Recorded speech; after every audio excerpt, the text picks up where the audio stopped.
Chapter 1. Fate of the Clowns. On planet Earth, there have long been beings that people have no idea about. They have not been here forever.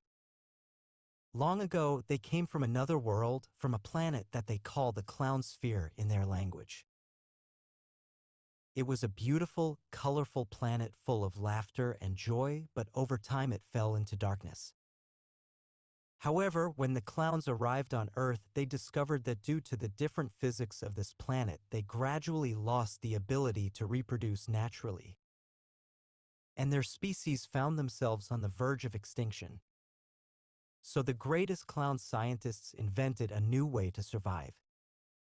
They discovered a ritual that allowed them to transfer their essence into masks.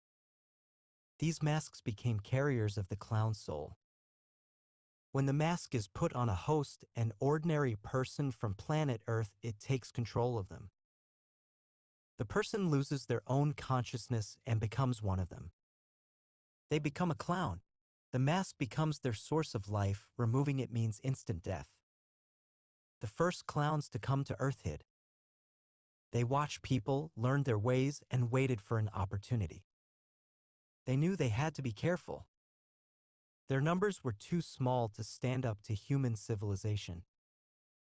So they adapted, they became traveling artists, circus performers, street clowns.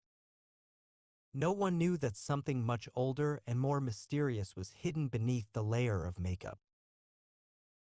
Today, clown communities survive in the wilderness, far from the prying eyes of humans. There, they perform rituals and create new masks to expand their species. Each new clown is the result of the union of two existing ones. Their essences mix and create a new being. Over time, however, the clowns living on Earth began to change. Their bodies and minds adapted to their new environment, and a completely new race evolved, different from the original clowns of the Clown Sphere.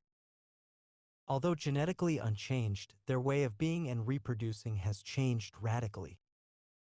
But some clowns are beginning to have doubts. There are legends that they could once live without masks. That somewhere deep in their species' history, there was a way to survive without controlling other beings. But finding the answers to these questions is dangerous, and those who have tried to find them have often disappeared without a trace. And so their story continues. Hidden in dark forests, in abandoned buildings, they wait for another night when they will choose a new host. People think that clowns are just entertainers. Funny, crazy, harmless. But what if the laughter you hear in the distance is not human? Maybe it's just the wind. Maybe not.